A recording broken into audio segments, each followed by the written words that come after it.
पूरे सिंध जिया खैरपुर नाथनशाह में कायम सवें होटलन में खीर विक्रो कंदड़नि नंढनि ऐं वॾनि वापारियुनि पारां खीर में केमिकल जी मिलावट सबब हज़ारे माण्हू पेट जी बीमारियुनि समेत मुख़्तलिफ़ बीमारियुनि में वठिजी विया आहिनि। फूड कंट्रोल अथॉरिटी जा ऑफिसर ॻरी रिश्वत वठी सिंध जे नौजवाननि सां थींदड़ निशलकुशी ते ख़ामोश तमाशाई बणियल आहिनि। शहर जे माण्हुनि में सख़्तु ताव पखड़ियल आहे, जॾहिं त शहर जे मुख़्तलिफ़ सियासी समाजी ऐं वापारी अॻवाननि अॻूणे medical officer doctor Syed Arbab Ali Shah, Sindh जे नाले वारे कहाणीकार बख़्त हुसैन बुरड़ो, क़ौमी अवामी तहरीक ज़िला दादू जे general secretary Soomar Chandio, electric and electronic union अॻवान अदनान गादी, सब्जी फ्रूट ताज सदर सेठ मोहम्मद मुस्लिम गादी पाक डिजिटल मीडिया सां वीचार विंडिया आहिनि, जेके असां पंहिंजे नाज़रीन लाइ पेश करे रहिया आहियूं। छा थी आहे त हुन में खीर में केमिकल इस्तेमालु थिए थो। केमिकल जे इस्तेमालु करण सां उहो केमिकल खीर जेको आहे सिर्फ़ु घर ताईं मौजूदु आहे, पर होटलुनि ते इस्तेमालु थिए थो। ऐं उन केमिकल जे इस्तेमालु थियण सां काफ़ी नुक़सानात जेको आहे, जंहिं ते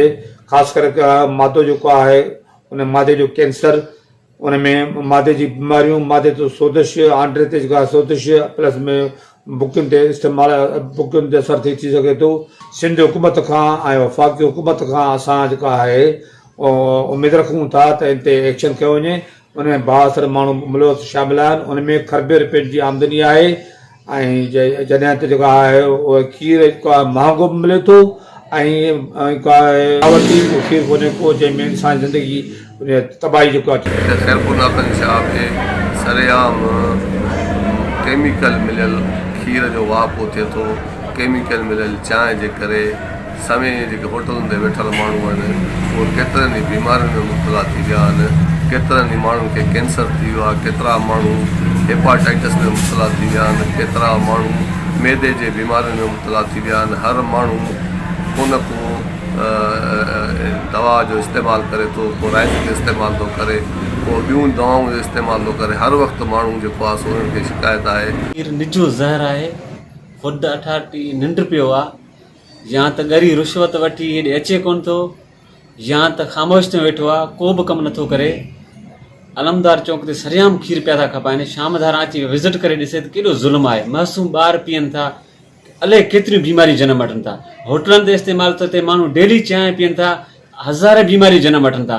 हिते तव्हां ॾिसो हर ॿियो माण्हू बीमार आहे, अस्पतालनि जे मुंहं में आहे। इन जो सबबु इहो आहे त इहो खीर आहे।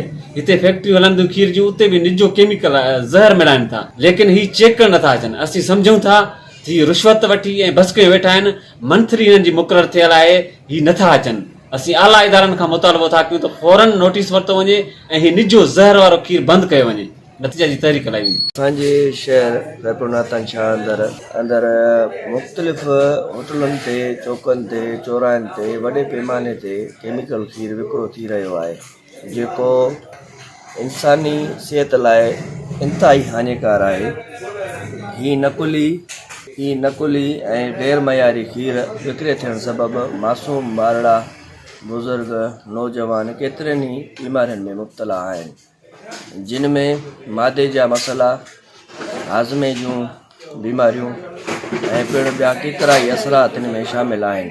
हिते शहर में खीर विकिरो थी रहियो आहे, असल में त उनजो चेक बैलेंस आहे कोन। तव्हां होटलनि में ॾिसो, हर जॻह ते जिथे बि ॾिसो खीर तक़रीबन माना ईअं सम्झो 99% में केमिकल वारो खीर। असां वटि जीअं बीमारियूं आम थी वियूं आहिनि, मां ॾिसो शहर में बीमारियुनि आम थियण जो वजह इहा ई आहे त असां वटि का बि शइ माना सही नथी मिले, असुलु नथो मिले।